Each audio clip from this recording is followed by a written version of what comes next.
Welcome to the Slop Farm. Enjoy the video. You begin by preparing power and data. Plug the car into a charger or ensure the battery is above 50% to prevent interruption. Next, locate the current navigation firmware version in settings so you know which update to install. This avoids mismatched files.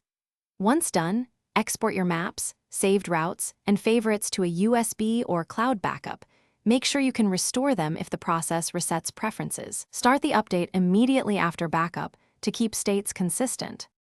You now install the update using the approved method. Insert the USB with the correct file or accept the OTA download in settings, then confirm installation. This guarantees compatibility. While installing, monitor the progress bar and in dash prompts.